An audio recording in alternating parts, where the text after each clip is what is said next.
we were brawling on the outside, and she went to throw a kick, and I tried to duck. It happened so fast on camera that you wouldn't even know that anything happened.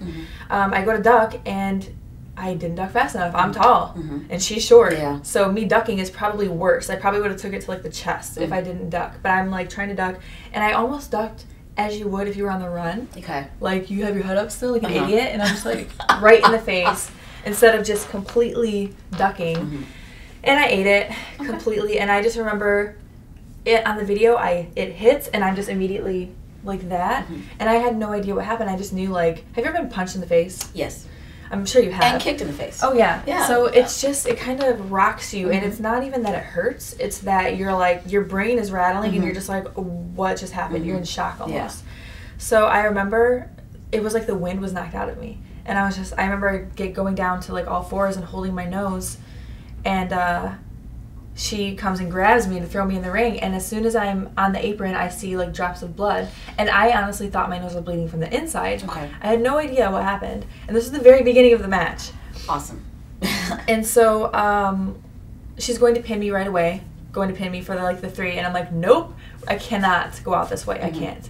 All I can think about, and it's funny how many thoughts go through your head in such a short amount of time, because in like the matter of seconds before he counts to 3, all I can think of, I imagine myself like walking to the back, just awkwardly walking to the back, like, ugh, I'm hurt. Yeah.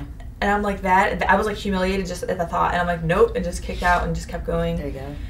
And it was, that match is not, people talk about it like, oh, it was so great and blah, blah, blah. It's because it was like a blood fest, and people are crazy bloodthirsty. So they're like, it was amazing. The second match was actually my favorite. That was the fans bringing the weapons. The only thing, I had the machete at the end. That was like the unveiling, I guess, of the machete in AIW, I think. Okay. I don't think, maybe I did use it before that. Either way, I had it hiding under the ring. So I don't care about the fans' weapons. I have my own weapons. We can bring whatever we want. Right. So I'll just, who knows who brought that? It just happens to be on the ring, whatever. And I mean, everyone knows I have it, but that's not the point. Right. So I had that. I was going to get that, and she comes up behind me, and I take it out.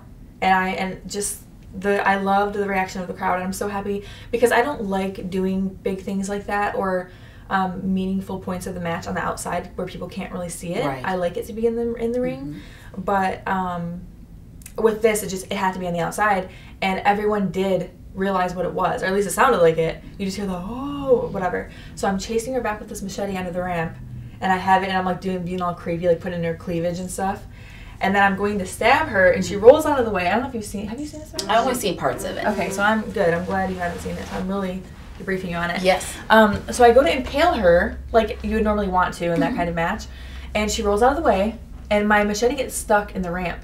So I'm sitting there like pulling it, and then I just feel, I don't really remember exactly what it felt like. It was like a bunch of pinches all on my back.